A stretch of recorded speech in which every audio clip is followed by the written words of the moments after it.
سلام سلام، كي راكم الشيرات؟ ان شاء الله تكونوا غايه. اليوم جيتكم فيديو قصير ووصفه سهله اللي هي المرقه تاع الرقاق. كانت طلبتها مني واحده عزيزه عليا، كلتها عندي وقالت لي المرقه تاعك بنينه، بغيت نشاركها معاها ومعاكم ان شاء الله تستفادوا منها. هنا الدجاجه تاعي درت لها شويه تاع السمن، درت لها او تاع القرفه، حبيبه تاع النجمه صغيره، حبه تاع الكبابه وشويه تاع سلسفين ومرقت بارد في بارد، وحبه تاع الجامبو دجاج وبلعت عليها 20 دقيقه ما بلا طابت.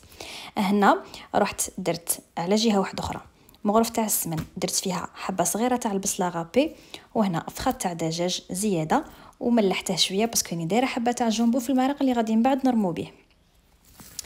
وهنا مغرفه صغيره تاع الفلفله حمراء، مغرفه صغيره تاع اسكنجبير، و نص مغرف تاع كيري تاع دجاج، ونص مغرف تاع الحرور، ورشه تاع القرفه. الشيرات ما تكتروش باسكو رانا دايرين قرفه عود في المرق.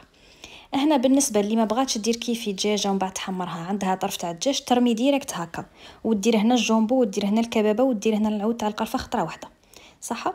هنا درت طوماطيس تاع القوطي، لا طوماط كونسونطري مغرفه، ودرت حبه تاع لا طوماط غابي، نخليهم يتقلوا مليح، ومن بعد هذاك المرق اللي طاب فيه الدجاج هو اللي نجي هنايا نمرق به صح. شيرت هنا الحمص تاعي راه طايب نص طياب، يزيد يطيب نص طياب تاعه مع الخضره اللي هي غادي ندير حبيبه تاع الكورجيت، اللفت، البطاطا والكروطه، ونرمي قرن تاع الحار والعيدان تاع الكرافس، ما نديرش الورقه كما غادي تشوفوا معايا. العيدان تاع الكرافس نزيد شويه تاع الماء حلو ويكون حامي، نبلع على كوكو تاعي 20 مينوت تكون الخضره تاعي طابت والحمص تاعي طاب. وهذاك الدجاج نروح ندير له الماريناد اللي تبغوها نتوما ونحمره، من بعد نحطه مع الرقاق. هنا الرقاق هذا ماشي انا درته الشيرات، كومونديته على واحد المراه يعطيها الصحه ويبارك لها ربي في رزقها ان شاء الله.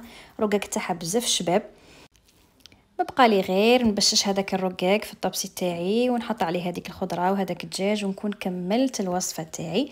نتمنى توصل للمراه اللي طلبتني عليها، ونتمنى نتوما تاني تستفادوا وتجربوها وترجعوا لي في التعليقات. اللي ما راهيش مشتركه معنا في القناه نتمنى تشترك وتفعل الجرس يوصلكم الجديد، وجربوا وصفاتي كاع ناجحين ان شاء الله ينجحوا لكم. وما بقى لي غير نقول لكم تهلاو في رواحكم، والى وصفه اخرى ان شاء الله، والسلام عليكم.